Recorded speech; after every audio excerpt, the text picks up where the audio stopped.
Hello. One of the projects run at Cambridge Regional College in partnership with our network partner, Bedford College Group, was to look at benefits and challenges of team teaching and using manipulatives to enhance conceptual understanding for the learners. This is not a new project. We took last year's project and we continue it into slightly different direction. We built on what we've learned from last year. The very successful collaborative process outside the classroom was extended into team teaching inside the classroom. And the findings from visual representations were extended to using manipulatives. What was the plan? We had a very gentle approach to introduce new ways of working in the classroom in order to prevent teachers being too overwhelmed by the risk they were taking. So it was a two-way approach for us. First was to introduce team teaching, and when we are comfortable with that, we would introduce manipulatives alongside. We had a very cyclic iterative approach where we were able to learn and adapt our teaching. As you can see, our first step was to observe each other so we could find good pairings between the teachers, so we knew it would work together in the lesson. Then it was extended to team teaching a lesson without manipulatives first. We just wanted to make sure we can make it work between us. The next step would have been to introduce manipulatives alongside the team teaching. And by then we would be comfortable with what's happening, so we could extend it into our teaching by ourselves. So manipulatives by ourselves. Now, unfortunately, reality happened and things looked a bit different. So observations went ahead. Team teaching was curtailed with some teachers not being able to participate because of COVID restrictions. Unfortunately, no one taught manipulatives during team teaching, and the manipulatives had to be modified and exposure time for learners had to be shortened. In this presentation, I will focus on key findings for some very important parts of the project. So I will discuss team teaching, using manipulatives, and our collaboration outside the classroom. To further support our results, I would like you to listen to my colleague summarizing everything for us in this short video. This clip, alongside the second clip that you're going to see a bit later on, was extracted from one of our informal teacher discussions. It transforms everything. I mean, I do completely different lesson when I'm on my own. I observe different things when I'm on my own. When it is team teaching, everything changes. It's like when you are teaching on your own, it's like playing on a theater play that it is a monologue. And when it is team teaching, it's like you're playing a proper theater play with other people. It does everything more enjoyable. I have noticed that when I team teach, I can make jokes because I feel more relaxed, and I can make jokes with students. I can connect more with students. I feel like, not like that I am their teacher, but we are, let's say, a big group and we all learn. This makes me I want to try new things, because I know that even if I'm wrong, if I do something wrong, somebody will help me. There will be a team that will rescue me from a difficult situation.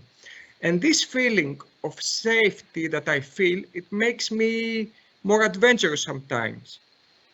If this team teaching is well planned and we use many activities, I get new ideas from the other teacher perspective, because I'm very, very boring teacher.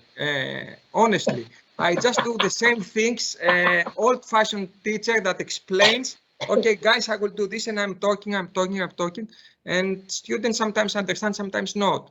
But other people have more ideas. They use quizzes, they use different resources, and I like to copy them. And when I see some other people doing this, modeling to my eyes what he's doing or what she's doing, it's much, much easier for me to do the same. I don't like changes a lot. If I could do the same thing every lesson because I feel safe. But when I see some other people doing something different and he has success and students understand, then I say to myself, okay, Spiros, this might work if you do it. So it's an opportunity for me to try some new things. One of the main key points coming out from our data is we had higher teacher satisfaction.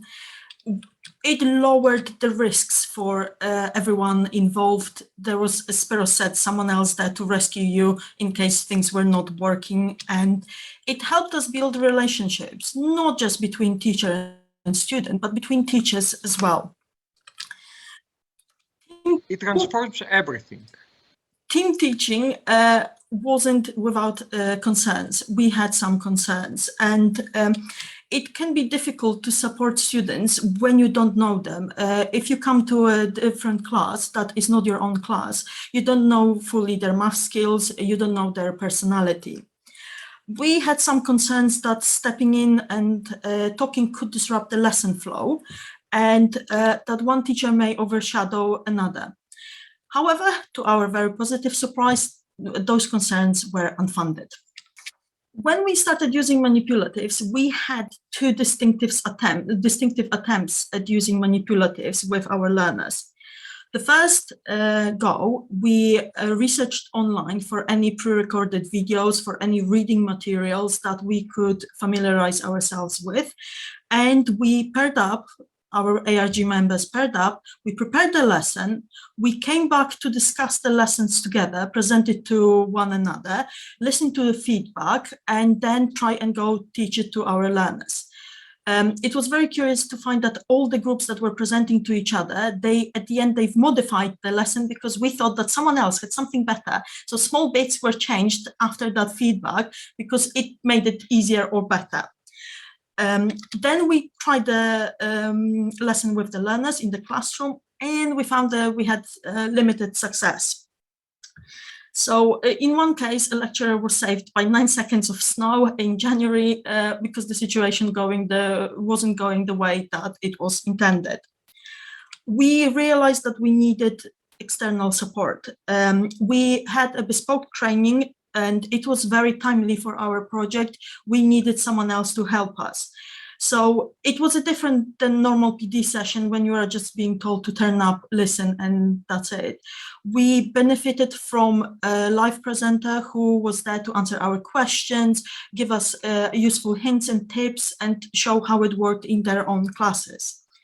It added new dimension to us, and it made us feel much more comfortable and confident because we found after that initial use that the learners picked up on our own anxiety and hesitance where we didn't fully understand what we were supposed to be doing. So it was important that we came into the lesson comfortable and confident. So we had the second goal. The training extended our knowledge, and we knew that from our initial attempts that the group size that we use manipulatives with mattered, and most of us limited ourselves to 3-4 learners per group. And you could successfully teach using manipulatives to the whole class. We had attempt at tasks that were roughly 15-20 minutes long, although one ARG member had a task that was 40-45 minutes long. So it's possible to have shorter and longer tasks and make it work. There were many topics that you could use manipulatives with. We started with directed number, but then we knew that we could use it for sequences, averages, collecting like terms, solving equations, factorizing, expanding brackets, just to name a few.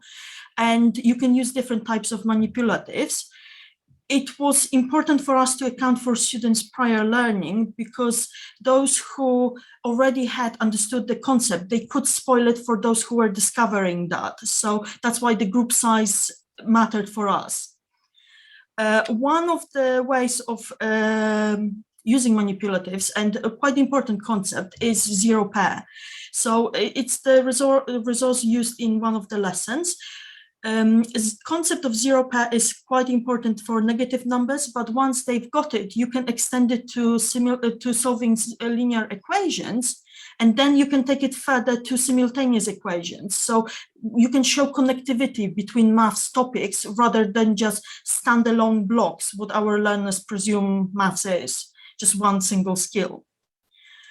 So looking at the results from our perspective, we have overall very positive findings, which is evidence in everyone wishing to continue using manipulatives.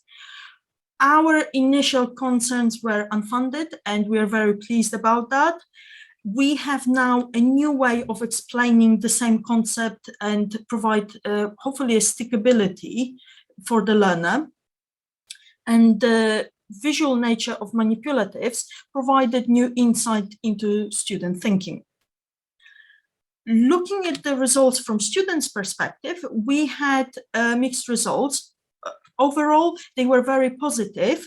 Only one teacher from my ARG reported that with one group of very able grade 3 learners, she struggled with using manipulatives, but there was another component in that it was merged and learners wanted to do just GCSE exam prep. So I don't think it's just manipulatives. There was other aspects to account for.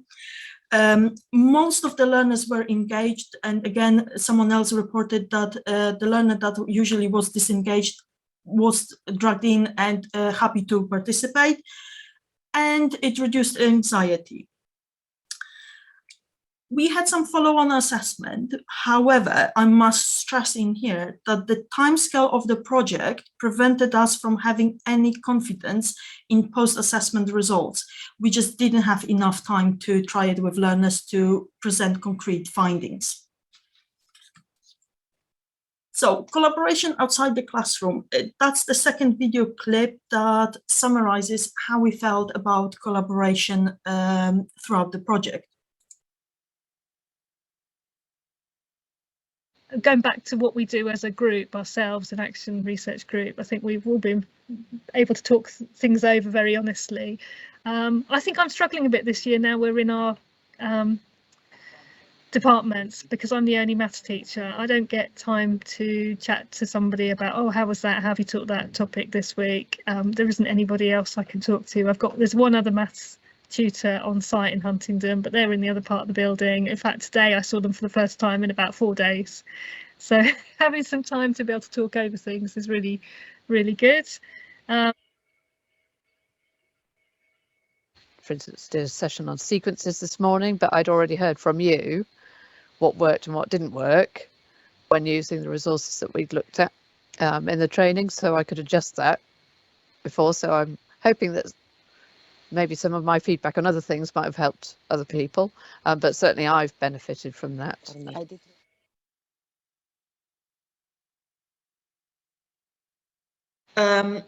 It was mentioned already that, you know, we are free to not succeed with something that we do because we are trying it, and we are sort of pioneers that, for our setting, we are sort of pioneers that go try it, do it, and then we come back in here and we share it. And when someone else says that, oh my God, that didn't work for them, I feel, it wasn't only me, you know, I'm relieved that there is someone else who didn't like it, and I'm fine with that. I feel validated that what I've done, I wasn't the only one who didn't get it, if that makes sense. You know, there is sense of community, and you know, we learn from each other. When we discuss it, we pay attention to different things, and it makes it easier for us. So, and the key messages coming from our findings are that we had very safe, honest, professional community. We had teachers sharing and developing their knowledge and skills. What are the next steps? It's very important that if you decide to use manipulatives, you start at the beginning of the year, and don't use it as one-off situation. It can introduce anxiety in learners and it might confuse them. It has to be over extended period of time. The best results were achieved when learners were working together, not just by themselves. Its collaboration is easier than flying solo.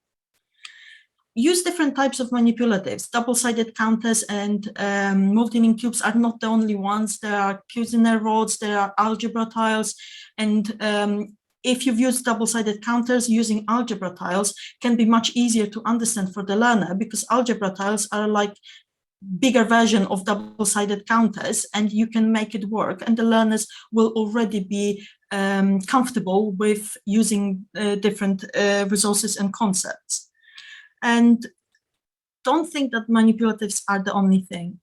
From the previous presentation, double number line, bar models, there are many things that you can use in conjunction with manipulatives. It's another tool in your toolkit that, provided that the learner needs it, you have that to pick it up and run with it. Cambridge Regional College and Bedford College Group say thank you.